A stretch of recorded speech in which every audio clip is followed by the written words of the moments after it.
Howrah station. এইটা Howrah station থেকে, আমার বাড়ি থেকে হাওড়া স্টেশন আসতে আরও 2 ঘন্টা। আমি বেরিয়েছি শান্তিনিকেতন যাব বলে। হাওড়া স্টেশনে 10:10 শান্তিনিকেতন এক্সপ্রেস হাওড়া টু শান্তিনিকেতন ধরেছি।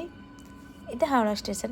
আমি হাওড়া স্টেশনে ঢুকি যখন, তারপরে এই এই বাচ্চাদের গ্রুপটা, এদের টিচাররা সবাই এদেরকে শান্তিনিকেতন নিয়ে যাচ্ছে। তো আমি কোনো দিন শান্তিনিকেতন যাইনি। এইটা চেয়ার কাট শান্তিনিকেতন এক্সপ্রেসের আমার সিট নাম্বার ছিল 93, উইন্ডো সিট।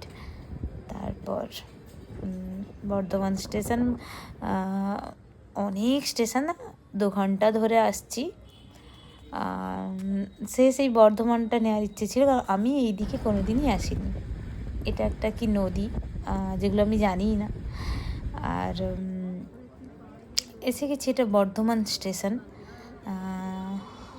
না ঘুষকরা, মনে নেই ঠিক।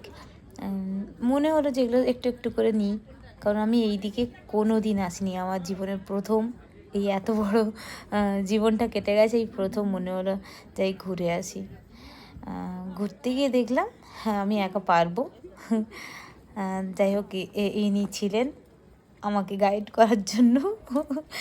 তা না, আমাকে ফুল দিয়ে, মানে এইটা দেখাচ্ছি যে ডেঞ্জারে যেও না, ফুল দিচ্ছে, ফুল নিয়ে নাও, ফুল তো সবাই দেবে। তারপরে এইটা ইগনোর মাই ওই চুলের ওই গ্যাপটা, কারণ ওখানটা অনেকটা ফোলাও, ওটা একটা অ্যাক্সিডেন্ট, তাই চুলটা সরে যায়। তারপর মনে হলো এই ড্যাপ ড্যাপ ড্যাপ ড্যাপ করে এই পায়ের এটা নিই। আর শান্তিনিকেতনের স্টেশনটা জিগজ্যাগ করে একটু যাওয়ার জন্য একটু অদ্ভুত, যাই পাবলিকদের জন্য হয়তো এইটাই কমফোর্টেবল, তাই এরকম বানানো।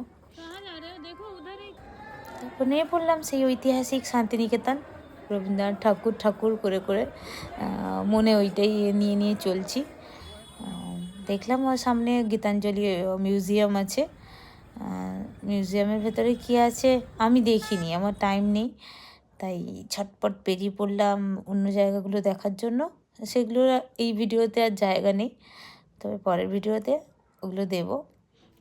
আমি ভালো করে ঘুরে, এটা একটা জমিদার বাড়ি বা রাজবাড়ি বলে, জমিদার বাড়ি হবে, রাজবাড়ি আরও বড় হওয়া দরকার।